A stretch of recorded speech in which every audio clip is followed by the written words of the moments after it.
till mid-May, so that was about 12 weeks. And my foot got infected and everything, so I ended up in hospital for 2 nights. It was a rough one, to be honest, lad, but at the end of May I got married, so everything picked up from there. You know what I mean? The second half of the year's been much better. I haven't been as depressed or nothing, but especially when you get a fight announced as well, you've got a goal, you've got something to look forward to. And then obviously I found out that my missus is pregnant with twins, so I've got something extra to fight for now. So kind of going off of the first part when you're saying like the infection and everything, was there any part of you that thought maybe you wouldn't be able to fight this year just based on everything that was physically happening? Yeah, when I first got the surgery, I was in pain sitting in the house for about a week or two. You know what I mean? I couldn't go upstairs. I was sleeping on the couch downstairs because I couldn't physically get up the stairs. It was tough. You know what I mean? Then obviously about 6 weeks in, when I got like the proper cast and stuff off my foot and had a boot on, I had to go to hospital because my foot got infected. And as I say, where I've got artificial ligaments now, they said if the infections reach the ligaments, we're going to have to do the whole surgery over again. Luckily enough, the infection hadn't reached the artificial ligament, so I didn't have to do that over again, and here we are.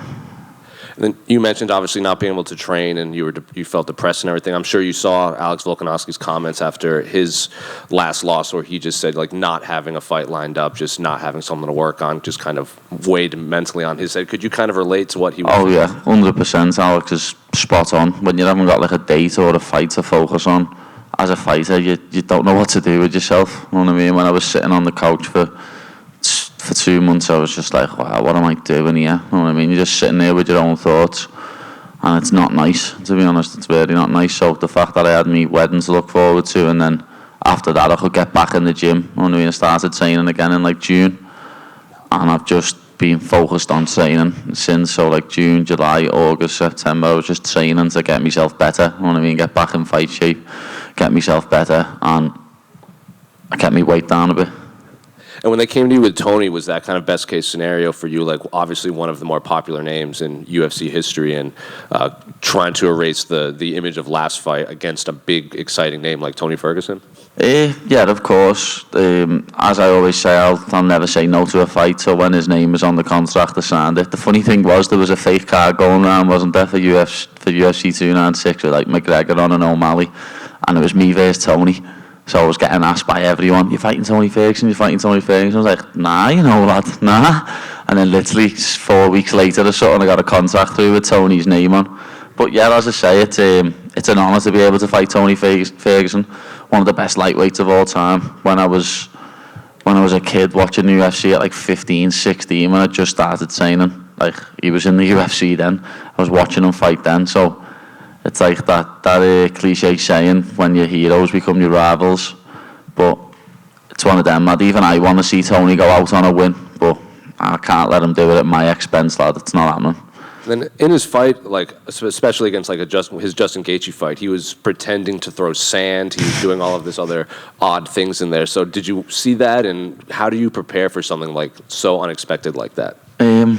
Someone mentioned this before. Actually, I'll have to pretend to be a wizard and get a wand out. You know what I mean? If he starts doing all that. And I watched the interview, and you said you're not expecting like the slow Tony Ferguson that showed up against Bobby Green. So while you're watching this as a fan, are you just noticing like every fight to fight, like Tony's speed and everything is drastically kind of dwindling at this point? Yeah, of course, but that's what happens when you get to that age. You know what I mean? He's 40 in a few months, and I think over the years he's relied on his athleticism and his speed to get him out of certain situations, and obviously when you get to 39 you lose all that. But I've trained for the Tony what turned up against Donald Cerrone and Anthony Pettis and Edson Barboza and Kevin Lee. You know what I mean? I haven't prepared for the Tony what turned up against Bobby Green and Nate Diaz. Last one for me, obviously, since your last fight, the British and English MMA scene has kind of exploded with Leon and Tom and everything. So what have you made of this rise of the UK MMA scene while you've had to watch from the sidelines? It's been great, you know what I mean? Watching Tom win the other week, getting up at like 4:30 a.m. in the morning to watch Tom and screaming the house down was great. And obviously the same with Leon. Everyone wrote him off in the third fight with Usman. Everyone said it was just a fluke, and then he dominated him over the 5 rounds. So the rise of UK MMA, it's coming, and we've always said it's going to happen now, so it's nice to see. Paddy, do you think when you're in there and you look across and you see Tony, part of it will be a little bit surreal, that you're literally like looking at Tony Ferguson being like, oh yeah, we're about to fight? Yeah, it will, like, it'll be a little bit surreal, but at the same time, as I always say, it doesn't matter. The only people that matter in that moment is me, him, and the referee. No one else on this earth matters, and I'll show that on the night. Because you're a fan of him, right, does that make preparing for this fight a little bit different? You know, like Jose said, he throws a sand. You've seen that before, right? So if he does it to you, you're just going to sort of recognize it. And even his pre-fight talk, he said in an interview with ESPN, you're more worried about him blocking you on Instagram, and when he cuts you, you'll be running home to mama and stuff like that. But you've heard that stuff before from Tony, so does it bother you at all? Does it get a rise, or you just think, oh, it's the Tony show? Yeah, that's just Tony, you know what I mean? I'm waiting for him to say I've got Dana White privilege, to be honest. That's the one thing I haven't heard him say yet. I can't believe he said I was sensitive, though. You blocked me, mate. How did you find out he blocked you, actually?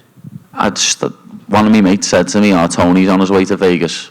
So I was like, is he? And went to look at his story, and he'd blocked me. You know what I mean? Bit of a weird one, like, shows him in his head. What did you make of his training with David Goggins? Can do what he wants, Odd. You know what I mean? As I've said in several interviews, Tony's never needed any help with his cardio or his mental fortitude. They're his two biggest aspects that he's still got to this day, you know what I mean? He can still go 3-5s. And he's always been mentally tough, you know what I mean? Look at the armbar Charles had him in and the leg lock Dariush had him in.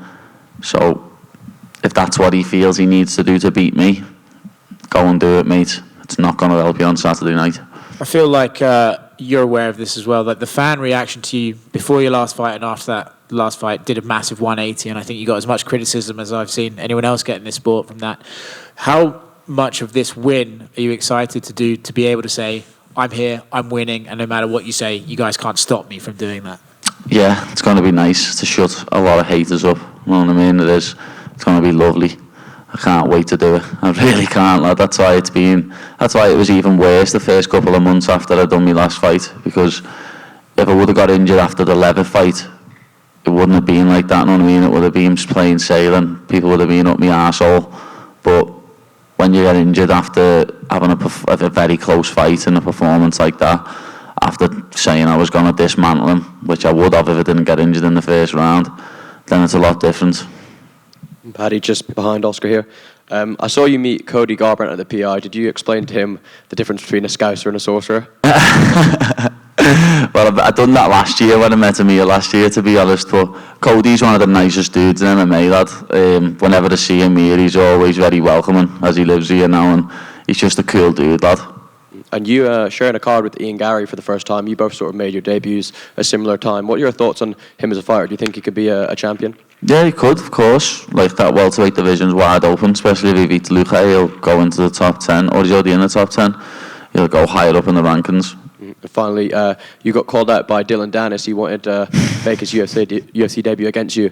Is that one you'd welcome if he gets If he gets signed, lad, let's do it. You know what I mean? He fought Logan Paul and threw about 6 punches.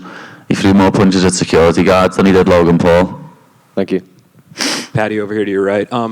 Speaking of like stakes with this fight, I guess what do you feel like is at stake here? Do you think we can start talking rankings after this? Like if you get through Tony, or? Well, no, not really, because Bobby Green beat him, and Bobby Green didn't get a ranking. He had to fight someone for a ranking after beating Tony. So I'm guessing it'll be a pretty similar situation for myself. Beat Tony, and then I'll fight someone who's like ranked 15 to 12 or something like that. For you, you're in an interesting spot because you're so popular. I'm assuming UFC probably wants to put you on pay-per-views going forward. Is there part of you that wants to have that kind of 5-round main event sort of fight night headliner before you start talking about titles and stuff, or? I don't know. We'll see. I just go with the win, lad.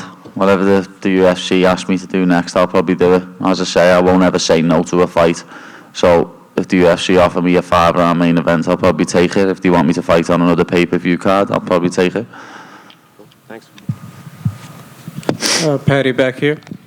Paddy, last year, obviously, you came out and you talked about building, the Paddy Foundation, helping those struggling with mental health. With the time off, were you able to make more progress in just continuing to build that? Yeah, we have, to be honest. We've made a a big leap forward.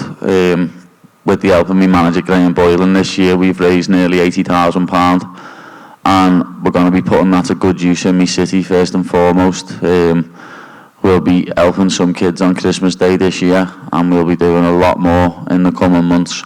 But as I say, this year's been great. You know what I mean? We've been able to raise a lot of money, and this is just the beginning. You know what I mean? We're going to keep raising money, and we're going to keep helping people. What would it mean to you for someone to say, you know, Paddy's philanthropic goals were bigger than what he accomplished in fighting? That'd be amazing. You know what I mean? Like, as I've always said, fighting is one of the biggest things in my life, but when men come up to me and say, I didn't kill myself because of what you said after you fought, that means 10 times more than any fight ever will. And then final question, you obviously get a huge reception when you walk out in the UK. You had a great walkout in the United States. How would you compare the two and feeling that energy? You can't really compare them, know what I mean? They're both absolutely unbelievable. You can't describe what it feels like to walk out. It's a feeling like no other. It really is, especially when I start bouncing out and my song comes on and the crowd going wild. It's a surreal feeling, to be honest. Thank you. Paddy over here. There seems to be like a bit of a dedication from you ahead of this fight. Like normally you like to kind of eat well and build up and weight in between fights, but it seems that you've been kind of in shape for quite a long time ahead of this fight. Is that true?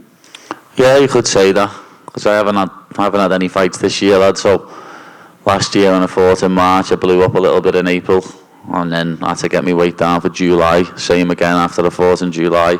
I blew up a bit in August, and then I had to get my weight down for December. But I haven't been to the States in a while either. That helps, not putting weight on. But yeah, I got married in May, and my weight was quite low for that. So, you know, hopefully I can keep my weight down from now on, but I'm not just going to do it because dickheads tell me to. You know what I mean? If I want to keep my weight down, I'll do it because I want to do it. Do you notice, like, when you don't have to focus on that you can maybe focus a little bit more on skill acquisition? No, people always say this to me, but even when I get into fight camp, like my last fight camp, I think I was like I was about 190 pounds, 6 to 8 weeks out, which isn't, people do more than that in 6 to 8 weeks to make 155. It just gets blew out of proportion a bit because my face goes a bit chubby. You mentioned this is a lose-lose fight for you a couple of weeks back. Are you feeling a little bit different about it now, closer to it? Nah, it's still a lose-lose situation, lad, because when I win, everyone's just going to be like, oh, he beat a washed-up Tony Ferguson, he's already finished, blah, blah, this and that, even though he's fought a murderer's row of lightweights up until he fought Bobby Green. And if it did somehow happen to lose, lad, people are like, oh, cut him, he's being beat by a washed Tony Ferguson who should be cut. So it is a lose-lose situation, but as I say, when a name gets put on a contract to me, I won't turn it down. It made me laugh, people on the Twitter experts and the Insta experts saying that I turned down a rematch with Jared Gordon and I turned down a fight with Drew Dober. I've never been offered either of them again. Is there any names that are sticking out to you in the top 15? Obviously, you said you want to fight your way into the rankings. Is there anyone that like sticks out to you? No, as I say, I don't need to call anyone out. They all mention me, but I reckon it'd be someone in like the 15 to 11 range. Who's that now? Like, don't know, Bobby Green, Grant Dawson, Renato Moicano, people like that. I can't think of who else is ranked up there at the minute. Like, last one from me. Liverpool top of the Premier League. Are they going to do it this year? Oh, we're gonna. Lad, I said before the ball was kicked this year, lad, and I'm gonna have an early night Saturday. Beat Tony, go and get a big greasy burger from In-N-Out, and then get up early and watch the Reds slap the Manx on Sunday. Paddy over here. Speaking of Liverpool, I mean, Dana said that he'd like to go out to other cities in England besides London. What do you think needs to happen for you guys to go to Liverpool?